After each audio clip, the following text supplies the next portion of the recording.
ቤቲን ሳናግራት ካንቺ ጋር ብንሰራ ምናምን ነገር ስላት ደስ አላት። በጣም ጎበዝ ናችሁ ደስ ይላል ምናምን አለች። ትሬኒንግ ቦታ እናጣለን። ከዛ ደግሞ አንዳንድ ሰዎች አሉ ላይክ አሰርተውን ለፍተን ብር ማናገኝበት ጊዜ አለ። በቃ ራስን ለመግለጽ ለሰው ማስረዳት ራሱ በጣም ከባድ ነገር ነው፣ ከፋሚሊ ውጪ ማለት ነው። ፋሚሊ በጣም ነው የሚያምነኝ። በተለይ እናቴ በጣም ታምንብኛለች። እኔ ብዙ ጊዜ በቃ ይቅርብኝ ይሄ ነገር ብዬ ከዛ በኋላ ግን ልፋት ያሳዝነኛል። ከዛ መሃል ወዳቂዋ እኔ ነበርኩኝ ብዬ ነው ያሰብኩት እና ብዙ ሰውም እንደዛ ነው ያሰበው። ሶሻል ሚዲያ ላይ የግል ላይፍ መውጣት አለበት ብዬ አሁን ላይ አላምንም። አባይ ቴሌቪዥንን ሰከላ ሾውን እየተከታተላችሁ ነው የምትገኙት። ከእንግዳይ ጃዝሚን ጋር እንግዲህ ቆይታ እናደርጋለን። ከዚህ ቀደም በተለያዩ የሙዚቃ ቪዲዮዎችን በማጀብ ቡድን በመሆን ከተለያዩ ልጆች ጋር ረጅም ዓመት ነው እዚህ ስራ ላይ የቆየችው። እንደ ልጅነት አይደለም፣ በጣም ቀድማ የጀመረች ናት። አሁን ደግሞ በተለያዩ ቦታዎችም ስታሰለጥን ቆይታለች። አሁን የራሷን ዳንስ ስቱዲዮ ከፍታለች። እንኳን ደስ ያለሽ። ይቀድማል። እንኳን ደህና መጣሽ። እንኳን ደህና ቆየሽኝ። እንዴት ነሽ? በጣም ከረጅም ዓመት በኋላ ነው የተገናኘነው። በጣም ከረጅም ዓመት በኋላ። ትንሽ ልጅ ነበርሽ ያኔ? አዎ። እኔ በእርግጥ አውቃለሁ፣ ግን ትውልድና እድገት እንደው አንቺን ለማስተዋወቅ ትንሽ ራስሽን አስተዋውቂያቸው፣ ምናልባት አሁን ለሚያዩ ልጆች። ኦኬ። እኔ ትክክለኛ ስሜ ቤዛዊት ፍቃዱ ነው። ጃዝሚን እንደ ኒክኔም ነው የተጠቀምነው። ግሩፕ ላይ ነው ያወጣ ነው። ሰው በጃዝሚን ነው የምታወቀው። ትውልዴም እድገቴም እዚሁ አዲስ አበባ ነው። የተወለድኩት ቂርቆስ ነው። የተወሰነ ዓመት እዛ አደግኩኝ። ከዛም በኋላ ወደ ጃክሮስ፣ ከዛ ጎሮ ነው አሁን በደንብ እንትን የምለው። ሰው አዲስ አበባ ነው ብቻ ተወልጄ ያደግኩት። በዳንስ ምን ያህል ጊዜ ሆነሽ? እንዴትስ ነው የጀመርሽው? ሆፕ የዳንስ ግሩፕ ሆናችሁ በስራ ተገናኝተን እናውቃለን። ዳንስ የጀመርኩት በጣም ትንሽ ልጅ ሆኜ ቢያንስ 6 ዓመት 7 ዓመት ላይ ነው የጀመርኩት። እና ደግሞ ዳንስ ብቻ አይደለም አልነበረም የጀመርኩት። ቤት ውስጥ የመጨረሻ ልጅ ነኝ። ትንሽ ቀበጥ ብያለሁኝና ላይክ ቲቪ ላይ የማየውን ነገሮች ምናምን መሞከር በጣም ነው የሚያስደስተኝ። አክቲንግም ይሁን ውዝዋዜም፣ ልብስ የቀደዱ ማድረግም ምናምን ብቻ ብዙ ነገሮችን ሞክራለሁ ቤት። ከዛም በኋላ ትምህርት ቤት ላይ ሚኒ ሚዲያ ሲቋቋም እዛም ገብቼ መስራት ጀመርኩኝ እና እዛ የገባው ድራማ ነበር የምሰራው። ሰልፍ ላይ ምናምን ድራማ ሰራ ነበረ። ከዛ በኋላ እናቴ ናት ፓሽኔን ካየች በኋላ እኛ አካባቢ ገረገራ የሚባል የኪነ ጥበብ ቡድን ነበረ። ሰው እዛ ገባው። እዛ ከገባሁኝ በኋላም ብዙ ነው የምሰራው። ቲያትር ሰራለው፣ ድምጽ፣ በቃ ሁሉም ላይ ነው የምገባው። ትንሽ ቀልቃለስ ሁሉም ላይ ነበር የምገባው። ከዛም በኋላ ነው ዳንሱ ላይ በደንብ ራሴን ሳገኘው፣ በደንብ ከሰውነቴ ጋር የምፈልገውን ፊሊንግ መግለጽ ስጀምር ዳንስ ላይ አተኮርኩኝ እና ልጅ ሆኜ ነው የጀመርኩት። በጣም በልጅነት ነው። በጣም እንደ መጀመሪያ በደንብ በቃ እዚህ መድረክ ላይ ነው የተገኘው ከእንትና ጀርባ ሰራው ያልሽበት የትኛው አጋጣሚ ነበር? እዚህ መድረክ ላይ ተገኘው ያልኩበት የመጀመሪያው ስራ ከቤቲጂ ጋር ነበረ።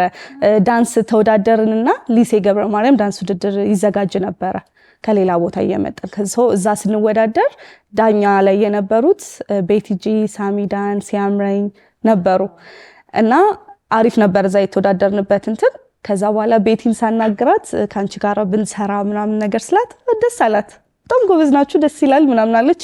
ሰው የመጀመሪያው ስቴጅ መድረካችንን የሰራ ነው ከቤቲ ጋር ነበርና በጣም ነበር የምወዳት። ሰው እሷ እየዘፈነች እኔ ከኋላዋ አሳጅባት፣ እኔ በጣም ሚራክል ነበርና በጣም ደስ ብሎኝ የመጀመሪያውን በቃ ላይክ ኮንሰርትን የሰራሁት ከሷ ጋር ነው።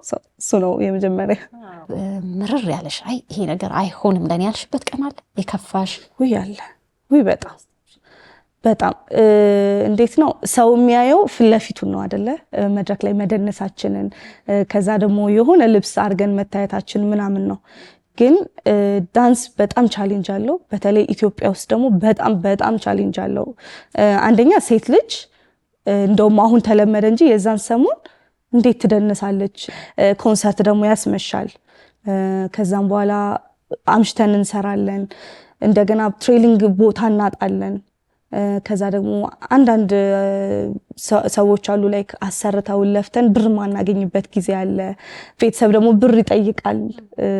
ኖርማሊ ትራንስፖርት ከቤት እንትን ብለን ግን እኛ እየለፋን እዚህ ጋር የምናጎለው ብዙ ነገር ነበር እና በቃ ሴት መሆን በጣም ቻሌንጅ ነው። ከዛ በኋላ ደግሞ በቃ ራስን ለመግለጽ ለሰው ማስረዳት ራሱ በጣም ከባድ ነገር ነው። አይ እችላለሁ፣ ቆይ ይሄን እኮ አሳካዋለሁ ብሎ እሱ እስካሳካው ድረስ የማያምነኝ በጣም ብዙ ሰው ነበር። ከፋሚሊ ውጪ ማለት ነው። ፋሚሊ በጣም ነው የሚያምነኝ።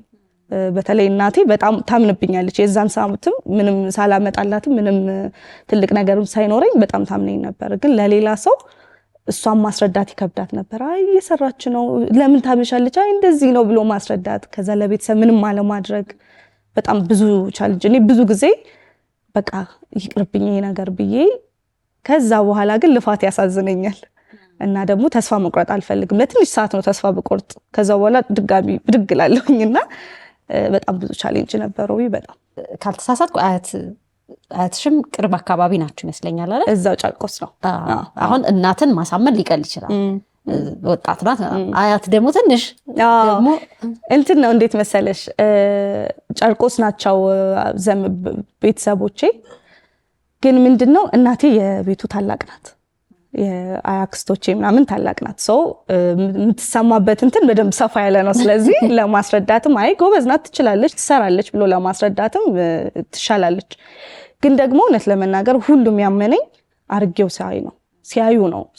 ከዛ ድረስ ግን በጣም ቻሌንጅ ነበረው። ረጅም ጊዜ ሲፈጅ ቤተሰብ ተስፋ ይቆርጣል፣ ወይ አትጠቀምች ልጅ ወይ አትል የሚል ነገር እና ደግሞ በመሀል ብዙ መሰናክልም እንደሚመጣ ያስባሉ። የማለዳ ኮከቦች ላይ ነበርሽን ጊዜ እስቲ አስታውሽኝ። የማለዳ ኮከብ ላይ እንዳልኩሽ ነው። በቃ ሁሉንም መሞከር ወዳለሁ። ከዛ ሁለተኛ ዙር የማለዳ ኮከብ ወጣ ምዝገባ። ከዛ እንደምንም አሳምኜ ሄድኩኝ እና ልንወዳደር ስንሄድ ከኪነ ጥበብ ብዙ ሆነን ሄድን። እውነት ለመናገር እሷ ታልፋለች ተብሎ አልተጠበቀም። ላይክ 3000 ምናምን ተወዳዳሪ የመጀመሪያው ዙር ቲቪ ላይ ሳይታይ ግን ተወዳድረው የሚወድቋሉና ከዛ መሀል ወዳቂዋ እኔ ነበርኩኝ ብዬ ነው ያሰብኩት እና ብዙ ሰውም እንደዛ ነው ያሰበው። ትንሽ ልጅ ነበርኩኝ የዛ ሰዓት። ከዛ አጋጣሚ ሆኖ ተወዳደርኩ፣ ስሜን አየሁት፣ አለፍኩኝ። ከሁሉም እንደውም እኔ ያለፍኩኝ። ከዛ እያልኩ ራሴን ቶፕ 20 ውስጥ አገኘሁት ከብዙ ሰዎች ማለት ነውና በጣም አሪፍ ነበረ። ከዛ በኋላ ደግሞ ምንድነው እንትኔን የምንድነው ብቃቴን እያሳደኩበት ነው የመጣሁት እዛ ውድድር ላይ። በቃ ተወድቃች ዳኞችም ያሁኑ ላይ ምናምን ሲባል የሆነ ሳያስቡት በሆነ ነገር እጥፍ ብዬ ብቻ አሪፍ ሆኜ ያገኙኛልና እንደውም እዛ ላይ ምን አስታውሳለሁ፣ እስቲ ደንሺ ብሎኝ ነበረ ፍጽሜ። ከዛ ደነስኩና ከአክቲንጉ በላይ እንደውም ዳንሱ ላይ ብታተኩሪ ሞር የተሻለ ነው። ከዛ ወደ ዳንስ የገባው ለፍፄ ደግሞ ልጅቷ የመጣችው ለዳንስ ሳይሆን ለአክቲንግ ነበር። ደግሞ አክቲንጉ ላይ ብታተኩር አሪፍ ነበር። አሁን በቃ የራስሽን ነገር እያደላደልሽ ነው። ጃዝሚን የፍቅር ህይወቷ ምን ላይ ነው? ይለፈኝ ለማለት ይደዳለው አስቤ ነበር ብቻዋለሁ። አይ ያው እንደማንኛውም ሴት እድሜዋ እንደደረሰች ሴት የማግባት ሀሳብ አለኝ። የራሴን ህይወት የመኖር ሀሳብ አለኝ። ሰው ሌላውን ደግሞ እግዚአብሔር ይጨመርበት። ልክ ነው። ዋናው ከሱ ነው። ከዚህ በቀደም በሶሻል ሚዲያ ላይ የምናውቀው ነገር አለ ይመስለኛል። እና ግን ያንን ማንሳት ፈልጌ ሳይሆን ለሌሎች እንትን ይሆናል ብዬ ማስባለሁ። ምናልባት ገጥሞኛ አቅም እስካሁን። ስለዚህ አንቺ መልሹ አንቺ ላይ ወደቀብሽ እንዲህ አይነት ነገር ሲመጣ ሶሻል ሚዲያ ላይ ሆነ የግል ህይወትሽን ስታወጪ ብዙ አብረው የሚመጡ ነገሮች አሉ። ምን ትመክሪያለሽ? ገጥሞሽ ያውቃል? በደንብ ገጥሞኛ ያውቃል። ምን መሰለሽ አላማረርበትም። ላይክ በጣም መጥፎ ነው እንደዚህ ነው የምልበት ነገር አይደለም። አንዳንዴ የግል ላይፍን ውጪ ማውጣት ከጥቅሙ ጉዳቱ ሊያመዝን ይችላል። ለኔ አሁን ጉዳቱ ያመዝናል ብዬ ነው የማስበው። ለምን ኖርማሊ የኛ እንዴት ነበረ? ለስራም ስለነበረ ነው። በስራ ዋይዝ ብታዩ በደንብ ማስታወቂያዎች ይመጣሉ። የተለያዩ ስራዎችን ራስን ለማሳደግ በጣም ትልቁ እንትን እንደውም ይሄ ካፕል እንትን ነው ኮንተንት ነው በደንብ አሪፉ። ግን ደግሞ ልክ መብሰል ስትጀምሪ እውነት ለመናገር እኔ አሁን በፊት ከነበረው ነገር አሁን መብሰል ስጀምር ያ ነገር ጥሩ አልነበረም። ሶሻል ሚዲያ ላይ የግል ላይፍ መውጣት አለበት ብዬ አሁን ላይ አላምንም። አይደለም የፍቅር ህይወት ይቅርና ኖርማል ነገር ይሄ ሰው የሚሰማው እንዴት ነው ቤትሽ የሚሰማውና ጎረቤትሽ የሚሰማው ይለያያል አይደለ? ሰው የቤትሽን ለጎረቤትሽ አወጣሽ ማለት ነገ በዛ ነገር ጀጅ ትደረጊበታለሽ፣ ትቀበይዋለሽ፣ ምንም አማራጭ የለሽም። ግን ደግሞ ባይሆን እኔ አሁን በተለይ ለሚመጣው ትውልድ ላይክ ባይሆን የግል ላይፍ የግል ቢሆን የዛ ሰዓት እኔም ያን ነገር የሚመክረኝና በኔ ከኔ እድሜ ከፍ ያለ ሰው አሁን ነው ይሄ ነገር ብሎ የሚያስቆመኝ ሰው ቢኖር የምር በጣም እድለኛ ነኝ ብዬ ነበር ማስበው። አሁን ግን በእኔ ላይ ሳይ የፍቅር ህይወት ለምሳሌ እኔ የፍቅር ህይወት አለኝ ግን ሚዲያ ላይ በፍጹም አላወጣውም ያን ነገር የራሴ የግል ላይፍ ነው ሶ ለሚዲያ የሚወጣ ደግሞ ለሚዲያ የሚወጣ ነገር ነው ሶ በደንብ ማሰብ መቻል አለብን ብዬ አስባለሁ አድራሻ ተናገሪ የዳንስ ስቱዲዮሽን መጨረሻችን እሱ ይሁንና መጨመሪውም ካለ ምስጋናም ካለ አንድ ላይ የሚገኘው አድራሻው ሲኤምሲ ጋስት ሞል ጀርባ ወይም ደግሞ ከሚካኤል ቤተክርስቲያን ፊት ለፊት መታጠፊያ ያለች እሷ ጋር ገባ ስትሉ ስመኝ ህንጻ አንደኛ ፎቅ ላይ ነው ያለነው ሌላው ደግሞ ሶሻል ሚዲያ ላይ ስልክ ቁጥር አድራሻውን በደንብ ፖስት አድርጌዋለሁ ስለዚህ ሶሻል ሚዲያን ቼክ ማድረግ ይችላሉ እና ብዙ ጊዜ በዚሁ እንትን ልበልሽና በጣም የእድሜ ገደብ አለው ወይ ብለው በጣም ብዙ ሰው ይጠይቀኛል እኔ ከበፊትም ጀምሮ ከ5 ዓመት እድሜ ጀምሮ እስከሚፈልጉት እድሜ ድረስ ትሬን አደርጋለሁኝ ዳንስ ሶ ከ5 ዓመት መቀበል ከሚችል ላይክ የሚነገረውን መቀበል የሚችል ሰው ሁሉ ዳንስን መቀላቀል ይችላል ስለዚህ እድሜ ገደብ የለውም እድሜያችሁ ከ5 ዓመት እስከ ማንኛውም እድሜ ያላችሁ ሰዎች ዳንስ መቀላቀል ትችላላችሁ በዚህ አጋጣሚ ደግሞ ከዳንስ ትሬኒንጉ ውጪ አዳዲስ ዳንሰኞች አሉ ዋናው ፐርፐዝ የኔ ስቱዲዮ ዋናው ፐርፐዝ እኔ ያጣሁትን እድል ለሌላ ሰው መፍጠር ነው እኔ በራሴ ነበር አርቲስቶችን ሳናግር ከዛ ክሊፕ ልስራላችሁ ባካችሁ ከዛ ኮንሰርት እያልኩኝ ነው እንትን ያልኩት ሶ ያሁኑ ግን ዳንስ መስራት የሚችል ሰው እኔ ጋር መጥቶ የተለያዩ ቢዝነሶችን ውስጥ መቀላቀል ይቻላል ዳንስ የሚያስፈልጋቸውን ቢዝነሶችን እንዳለ ከኔ ጋር ለመስራት ነው መሞክረው ስለዚህ እድል ነው ብዬ አስባለሁ ሌላ መጨመሪ ምስጋና ሁሉንም በዙሪያ ያለ በተለይ ደግሞ እኔ ሳመሰግን የደገፈኝን ብቻ አይደለም ማመሰግነው ያልደገፈኝን ይሄ ነገር አይሳካም ብሎ ያሰበውን ሰው እልህ ያስያዘኝን ሰው በጣም ነው ማመሰግነው እንደውም ከደገፈኝ ይልቅ ዋናዎቹ እነሱ ናቸው እልህ ያስያዛችሁኝ እንዳለ በጣም ቴንኪዩ ድሮ ደግሞ የት ትደርሳለች ብላችሁ ያሰባችሁት እንዳለ ያው እዚህ ደርሻለሁ ከዚህ በላይም ገና እለፋለሁ ከፍላለሁ ያስባለሁ አመሰግናለሁ ጃዝሚን በጣም አመሰግናለሁ እግዚአብሔር አክብርልኝ አንቺም ስለጠራሽኝ ቴንኪዩ በጣም እሺ ተከላይ ይቀጥላል አብራችሁን ሆኖ